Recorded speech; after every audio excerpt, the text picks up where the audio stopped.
जी, मेरा शौहर खुद ही इनको बुलाता था और खुद ही ये सब कुछ कराता था। आपका शौहर इन इन लोगों से करवाता है? जी। कभी आपने उसकी आंखों में आंखें डाल के नहीं कहा कि मैं तुम्हारी बीवी हूँ?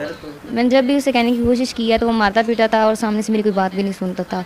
उधर से निकलने की भी मैंने कई बार कोशिश की, लेकिन वो कच्चा है, गाँव का इलाका गाँव है एक, सब उसके वहाँ पे रिश्तेदार रहते हैं, वहाँ से शहर बहुत दूर है, इसलिए मैं वहाँ से निकल नहीं सकी और जब भी वो देखता था तो वो मुझे मारता-पीटता फिर था। वहाँ से भागी कैसे हैं? कच्चे के डाकुओं को बेचने की जो उसकी डील थी 7 लाख रुपए में, वो डील कैसे हुई थी? जरा उस डील के बारे में बताइए। नमस्कार जी, मैं हूं धर्म सोनीपत। लोक शक्ति मीडिया देखने वाले सभी दर्शकों को मेरा हार्दिक राम राम। जैसे कि आपने कैप्शन में पढ़ा है कि दो सगी बहनों के साथ भाइयों ने, मामा बुआ फूफी के भाइयों ने मिलकर दो सगी बहनों के साथ में घिनौना काम किया और जब वहाँ से वो पिंड छुटा कर निकल गई, शादी कर ली, तो वहाँ उसके साथ में वहाँ आगे जाके फ्रॉड हुआ। लड़की ने खुद बताया कि मेरे को बताया अपनी दुकानें हैं, अपना कारोबार है, कोठी है, गाड़ियाँ हैं, लेकिन उसके पास में कुछ भी नहीं पाया और उन्होंने बताया कि मैं अनमैरिड हूँ, जबकि सारी ये साफ साफ लड़की ने झूठ ठहराया कि उसके पास गाड़ी नहीं, मकान नहीं, कुछ नहीं। और इतना ही नहीं बल्कि वो शादीशुदा और कुछ 2-3 बच्चों का बाप भी पाया।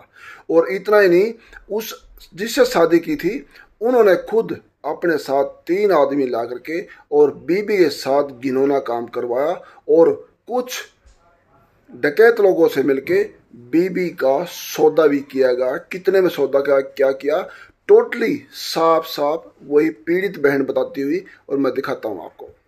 जी, मेरा शौहर खुद ही इनको बुलाता था और खुद ही ये सब कुछ कराता था। आपका शौहर इन इन लोगों से करवाता है? जी। कभी आपने उसकी आंखों में आंखें डाल के नहीं कहा कि मैं तुम्हारी बीवी हूँ?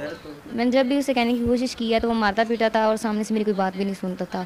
उधर से निकलने की भी मैंने कई बार कोशिश की, लेकिन वो कच्चा है, गाँव का इलाका गाँव है एक, सब उसके वहाँ पे रिश्तेदार रहते हैं, वहाँ से शहर बहुत दूर है, इसलिए मैं वहाँ से निकल नहीं सकी और जब भी वो देखता था तो वो मुझे मारता-पीटता फिर था। वहाँ से भागी कैसे हैं? कच्चे के डाकुओं को बेचने की जो उसकी डील थी 7 लाख रुपए में, वो डील कैसे हुई थी? जरा उस डील के बारे में बताइए।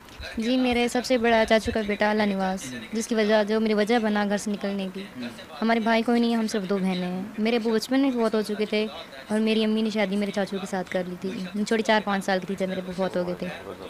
और जो मेरा चाचू का बेटा अल्लाह निवास था, वो हमारे साथ ज़्यादा ही, हम दोनों बहनों के साथ, मेरी बड़ी बहन का नाम गुलनाज़ है, हम दोनों बहनों के साथ ज़्यादती भी करता था और मारता-पीटता भी था, जिसकी वजह से उसकी वजह से मैं तंग आके ये कदम उठाया। और दूसरी बहन आपसे आपकी बड़ी बहन है? जी, वो शादीशुदा है? जी। शादीशुदा। आपके साथ रहती, इकट्ठी रहती थी आप? जी, हम जब शादी से पहले तो वो मेरे साथ घर में रहती थी, शादी के बाद वो अपने घर रहती है, फिर मेरी शादी उधर हो गई थी, मैंने कोर्ट मैरिज कर ली अच्छा, थी। ये आपके चाचे का बेटा आप दोनों बहनों के साथ जिनसी ज्यादती करता था? जी। आपने कभी रोका नहीं, कभी टोका नहीं कि इस तरह ना करो, आप कज़न हो, भाई हो, चाचे के बेटे हो? जी, उसे कई बार हमने कहने की कोशिश की, लेकिन मेरे उधर 8 चाचू हैं मेरे, जिन सबको पता था। वो कहता है मैं अपनी फैमिली का सबसे बड़ा हूँ, सब चाचुओं से भी बड़ा हूँ, सबसे बड़ा हूँ, और उसके सामने बोलने की किसी की हिम्मत नहीं होती। यानी कि फैमिली में सबसे बड़ा है वो, जिसकी बेटी के साथ चाहे, जिसके साथ चाहे वो गलत काम कर सकता है। उसके सामने कोई कुछ भी नहीं कहता।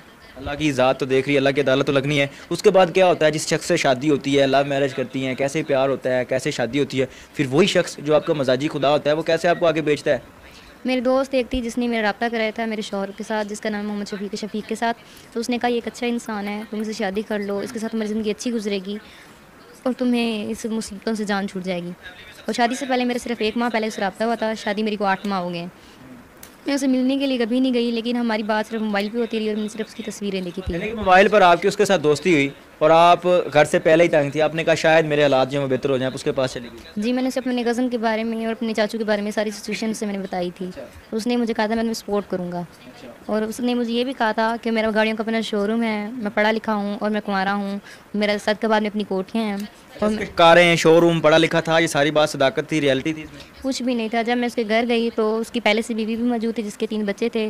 उसका एक कच्चा सा एक ही कमरा था, जिसका दरवाज़ा तक भी नहीं लगा हुआ और बाहर से 4 दीवारी भी नहीं है। अच्छा, वो कारों वाले ख्वाब, वो पढ़ा लिखा, वो महल, वो कोठियाँ, वो सब झूठ था? कुछ भी नहीं था, ये सब फ्रॉड था। उसके बाद क्या होता है, वही शख्स जो आपका शौहर है, आप उसके निकाह में, हक में, हलाली रिश्ता है आपका उसके साथ, वो आपके साथ गैर मर्दों से जिनसी ताल्लुकात कायम करवाता है, कैसे, क्यों, क्या वजह बनती है? जी, शादी से 2-3 माह पहले, तो शादी के 2-3 माह बाद ही वो मेरे साथ तो रवैया ठीक रखता है। 2-3 माह के बाद जब मैं उससे खर्चा वगैरह मांगती हूँ तो वो फिर मारता-पीटता भी है, नशा करता है और फिर वो मेरे साथ ज़्यादती करता है। उसके साथ उसका मामू का बेटा है, उसका खुद का मामू लतीफ़ और बाबला, वो मिला हुआ होता है। उसका खाला खाला का बेटा रफ़ीक वल मोहरेल वो मिला होता है, उसके साथ जानिब वल साहिब वो मिला होता है, और अख्तर कोश वडेरा मिला होता है। यानी कि ये सारे मिलके ये 8-10 लोग जो हैं ये ज़ना करते रहे, आपके साथ ज़्यादती करते रहे? जी, मेरा शौहर खुद ही इनको बुलाता था और खुद ही ये सब कुछ कराता था। आपका शौहर इन लोगों से करवाता है? जी, कभी आपने उसकी आंखों में आंखें डाल के नहीं कहा कि मैं तुम्हारी बीवी हूँ? मैंने जब भी उसे कहने की कोशिश की है तो वो मारता पीटा था और सामने से मेरी कोई बात भी नहीं सुनता था। उधर से निकलने की भी मैंने कई बार कोशिश की, लेकिन वो कच्चा है, गाँव का इलाका गाँव है एक, सब उसके वहाँ पे रिश्तेदार रहते हैं, वहाँ से शहर बहुत दूर है, इसलिए मैं वहाँ से निकल नहीं सकी, और जब भी वो देखता था तो वो मुझे मारता पीटता था। फिर वहाँ से भागी कैसे हैं? कच्चे के डाकुओं को बेचने की जो उसकी डील थी 7 लाख रुपए में, वो डील कैसे हुई थी? ज़रा उस डील के बारे में बताइए। जी, वो मुझे एक दिन कहता है चलो हम सद के बाद चलते हैं, तब मैं प्रेग्नेंट थी इस वजह से। उसने कहा चलो हम चलते हैं और तुम्हारी दवाई लेने के लिए सद के बाद में। उधर से हमने दवाई वगैरह ली, और तब मैं 5 माह की प्रेग्नेंट थी।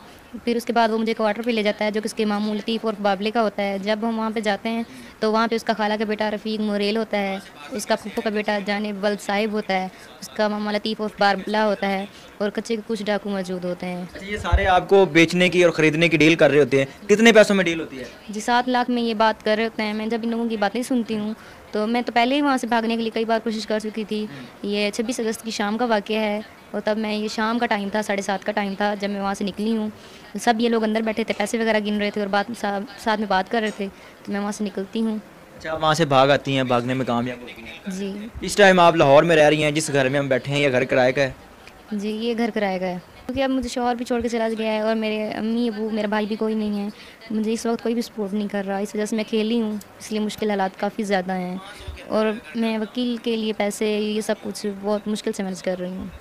इतना तंग मुआशरा है, तल्ख मुआशरा है। इस मुआशरे में हर बंदा, हर शख्स ही भेड़िए की नज़र से देखता है, औरत को नोचने की नज़र से देखता है। वाज़िल अल्फाज में कहूँगा, किस तरह गुजारा कर रही हैं इतने तंग हालात में, इतने तंग मुआशरे में? जी, अल्लाह साथ देने वाला है, अगर अल्लाह पाक हिम्मत देता है तो हर बात मुमकिन हो सकती है। जी, जो इस मुश्किलों में अब मेरा साथ दे, क्योंकि इस वक्त मेरे बहुत ज़्यादा हालात तंग जा रहे हैं और मुझे आसरा भी अब किसी का भी नहीं रहा, और वो इस मुश्किल हालात में अगर मेरा कोई साथ दे तो मैं ज़रूर करूँगी। निकाह कर लेंगे? जी।